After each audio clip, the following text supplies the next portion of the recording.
2027 के चुनाव जिस तरह से दिन प्रतिदिन नज़दीक आते चले जा रहे हैं, 2017 में जब बीजेपी सरकार उत्तर प्रदेश सरकार में आई थी तो उन्होंने एक संकल्प पत्र जारी किया था। उसमें बहुत सारे मुद्दे थे। जिस तरह से 2014 में जब केंद्र में बीजेपी सरकार आई तो उन्होंने बहुत सारे वादे किए थे, सबका साथ सबका विकास, महिला सशक्तिकरण, महिला सुरक्षा को लेकर, बेटी बचाओ बेटी पढ़ाओ को लेकर के। तो आज का हमारा मुद्दा है बेटियों पर और महिलाओं पर। नमस्कार, मैं अर्चना और आप देख रहे हंगामा टाइम। जिस तरह से चुनाव दिन प्रतिदिन जब नज़दीक आता चला जाता है, लोगों को अपने वादे याद आते चले जाते हैं, लेकिन जब चुनाव आने के बाद एक बार सत्ता उनकी बन जाती है तो कहीं ना कहीं वो चुनाव सिर्फ कागजी वादे बन के रह जाते हैं। तो इसी सब मुद्दों पे हम हमेशा बात करते रहते हैं आदर्श समाज पार्टी के राष्ट्रीय अध्यक्ष चंद्रपाल जी से, क्योंकि 27 में उनकी पार्टी भी चुनाव लड़ेगी, विधानसभा चुनाव लड़ेगी और अपने प्रत्याशी वो पूरे विधानसभाओं पे उतारेगी 75 जिलों के। तो उसी मुद्दे को लेकर के जिस तरह से 17 में जब उत्तर प्रदेश में योगी सरकार आई थी, यानी कि बीजेपी सरकार जब आई थी, तो उन्होंने एक संकल्प पत्र जारी किया था जिसमें महिलाओं की सुरक्षा को लेकर के। लेकिन जब 17 में योगी सरकार उत्तर प्रदेश में आई तभी उन्नाव का इतना भयंकर रेप कांड हुआ। उसके बाद लगातार इसी तरह से आप दिन प्रतिदिन देखते चले आ रहे होंगे कि बच्चियों के साथ में किस तरह से दुष्कर्म की वारदात सामने आती, चाहे दिल्ली हो। दिल्ली में 3 साल की बच्ची के साथ में उसी के स्कूल में जो इस तरह से दुष्कर्म होता है। दिल्ली में ही जिस तरह से 4 साल की बच्ची के साथ में 75 साल के बुजुर्ग ने उसके साथ में एक दुष्कर्म किया। फिर उत्तर प्रदेश में इस तरह से दिन प्रतिदिन दुष्कर्म के मामले चले आ रहे हैं। वहीं पे भोपाल, ग्वालियर और साथ में मध्य प्रदेश जो है, वहाँ से भी कई सारे इस तरह से दुष्कर्म के मामले सामने चले आते हैं। बीजेपी की सरकार जिन जिन राज्यों में है, जिन जिन प्रदेशों में है, वहाँ पे इस तरह की वारदातें दिन प्रतिदिन बढ़ रही हैं। तो क्या बेटियों की सुरक्षा पे क्या कहना चाहेंगे, और साथ में बेटियों के लिए लेकर के जो वादे बीजेपी सरकार ने बहुत बड़े बड़े किए थे, बेटी पढ़ाओ बेटी बचाओ और महिला सुरक्षा को लेकर के, तो चंद्रपाल जी क्या कहना चाहेंगे महिलाओं के लिए? देखिए, महिलाओं के बारे में पहले भी हम अपने विचार कर चुके हैं। जो आप कह रही हैं बिल्कुल सही कह रही हैं कि दिन पर दिन जो कहने वादे अलग करते हैं, पार्टी पावर में आने के लिए करती है तब अलग बातें होते हैं। जब वादे पूरे नहीं होते और ये देखते हैं कि महिलाओं के साथ अत्याचार अन्याय और ज़्यादा बढ़ता हुआ जा रहा है, और स्पेशली जो आपने कहा छोटी छोटी बच्चियों को जो है जिनको पूजना चाहिए लोग हमारे समाज के अनुसार, मगर पूजने की जगह उल्टा उनके साथ दुष्कर्म करते हैं, उनको मार डालते हैं। ये बड़े दुख की बात है। इससे समाज का कितना बड़ा नुकसान सोच के पॉइंट ऑफ व्यू से हो रहा है कि सोच इतना घटिया हो गया है कि वो इस तरह की हरकतें करते हैं। जबकि हमने कहा था कि पहले एक था समय जब हर गांव, हम गांव के रहने वाले हैं, हर गांव का लड़का जो है अपनी दूसरी लड़कियां जो होती थी चाहे किसी जात की हों, उनको अपनी बहन की तरह मानता था और सब ध्यान रखता था। तो कम से कम इज्जत के अनुसार लोग रहते थे। आज गाँव, अभी मध्य प्रदेश में जहाँ पर बीजेपी की सरकार है, वहाँ पे एक वकील यानी अधिवक्ता लड़की के साथ में गैंग रेप हुआ, वो बीजेपी का था। फिर उसकी ज़मानत हो गई और उसको बैंड बाजे के साथ में फूल माला पहना करके उसको वहाँ से निकाला गया और उसका स्वागत किया गया। इससे ज़्यादा नीच हरकत क्या हो सकती है बताइए?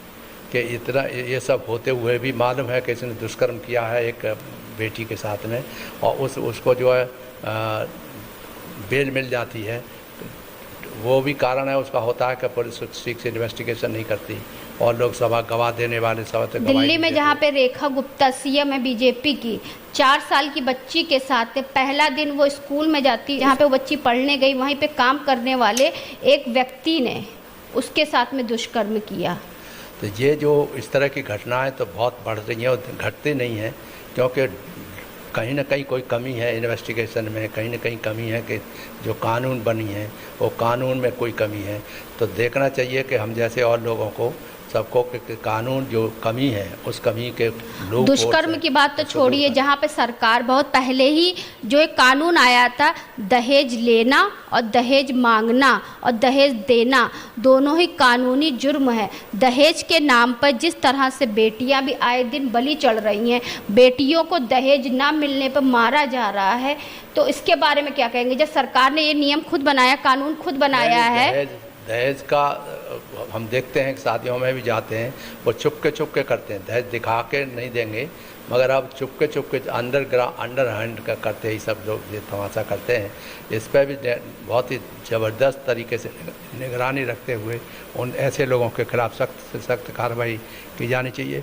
बड़े बड़े धनाढ़ जो कुबेरपति लोग हैं, वो लोग शादियों में खूब धन लेते हैं और देखते रहते हैं सब लोग, बड़े बड़े ऊंचे लोग जाते हैं ऐसे उसमें।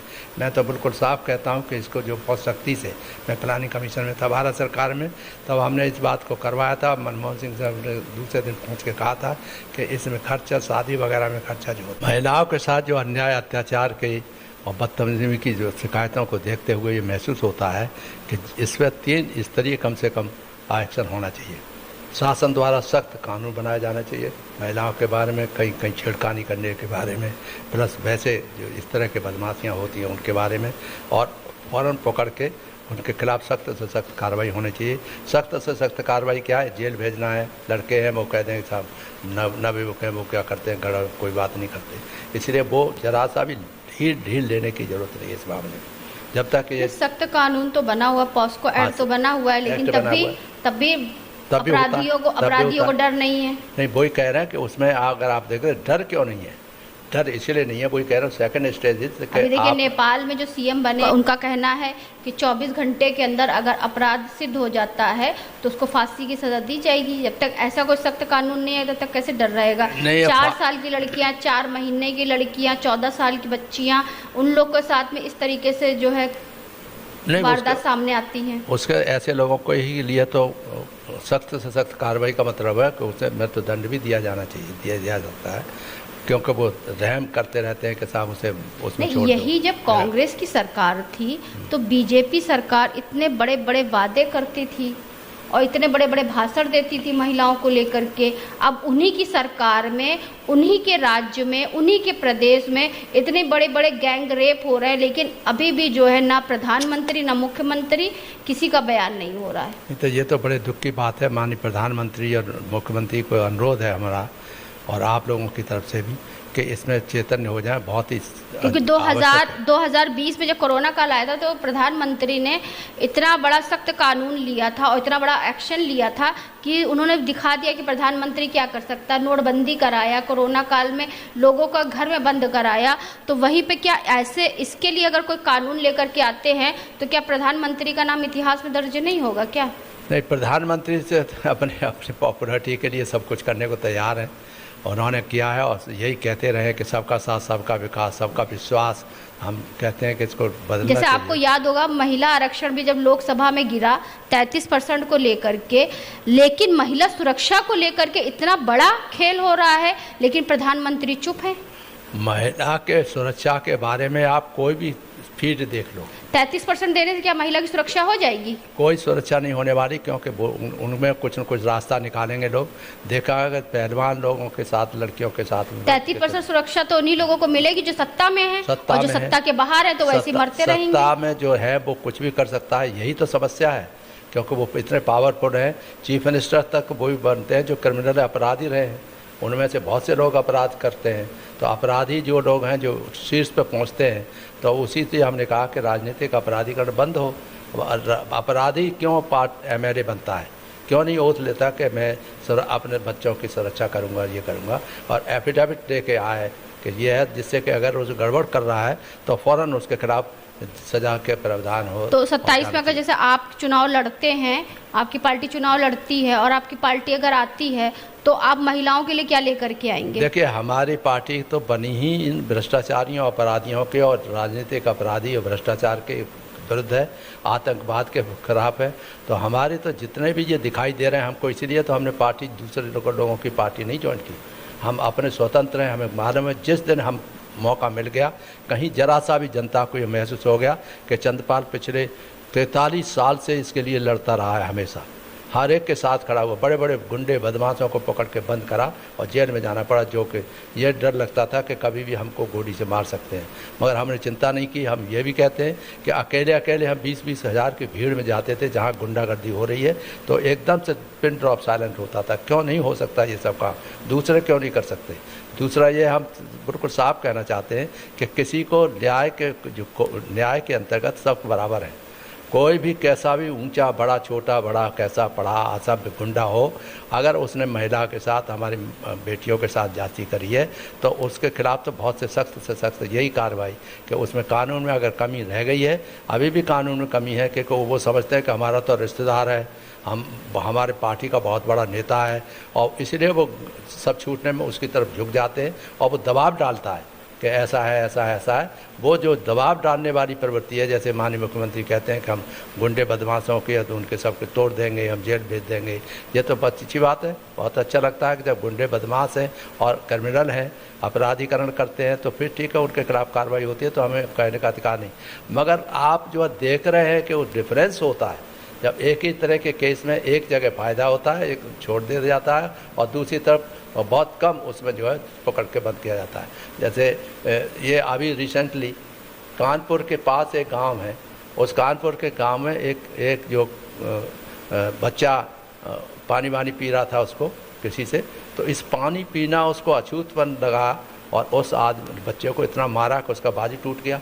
हमने कहा भी है कल के ये है, नहीं है तो हम कर जाएंगे और फिर देखेंगे मौके पर क्या बात है। और आश्चर्य की बात वो कहते हैं कि वो एक कम्युनिटी का आदमी वो है, वहाँ पर बहुत कम लोग घर हैं, मैंने सर्वे कराया, और दूसरे जात के बहुत लोग हैं, मगर किसी ने कुछ नहीं कहा, केवल पुलिस वाला कुछ करते रहे, और वो भी अभी तक मुझे बताया गया कि उसका एक्सरे तक नहीं हुआ।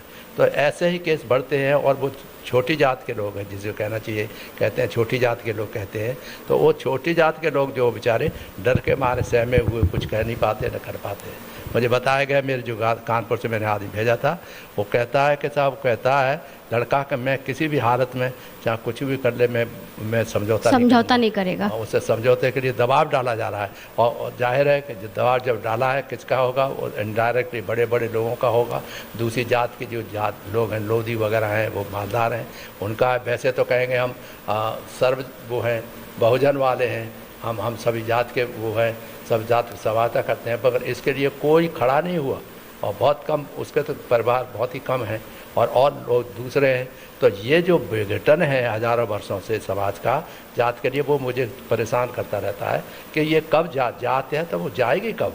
ऐसे ही सोचते रहेंगे हम, चाहे सभ्य हो जाएं, जाने कहाँ चंद्रमा पे पहुंच जाएं, जाने क्या क्या कर डालें, सब कुछ दिखाई दे रहा है सारे संसार में। हमारे प्राइम मिनिस्टर जाते हैं, उनकी तारीफ हो रही है, तो बहुत वही तो कहावत कहते हैं, हाथी के दांत दिखाने कुछ और खाने के कुछ और। वो दिखाई दे रहा है, तो माननीय प्रधानमंत्री इसमें एक्सपोज होते हैं। वैसे तो बड़ी तारीफ है उनकी, तारीफ है कि साहब तमाम भीड़ आ रही है, तो आप ये हो रहे हैं, बड़े अच्छे स्वागत हो रहा है, अच्छे लोग स्वागत कर रहे हैं, तो वो कमेंट के बिना बात के हंसी के वो बन रहे हैं, सही कहा आपने, ऊपर हो रहा है। तो ये जब तक ये जात न जात वाली बात है, क्यों, तभी हमने सोच समझ कर निकाला था। और मैं चैलेंज करता हूँ आपके चीफ जस्टिस ऑफ इंडिया और तमाम आजकल के टॉप मोस्ट वकील जो है, हमारे दोस्त भी हैं बहुत से वकील, उन सबसे अनुरोध है कि आप सेमिनार करिए, कुछ करिए, प्राइम मिनिस्टर को और इनके होम मिनिस्टर को समझाइए कि देश इस तरह से नहीं आगे बहुत आगे महान हो जाएगा कि जो किसी को मार रहे हैं, पीट रहे हैं, कुछ नहीं कर रहे हैं, आप कर रहे हैं, हम ठन गिन के निकाल के बाहर भेज देंगे।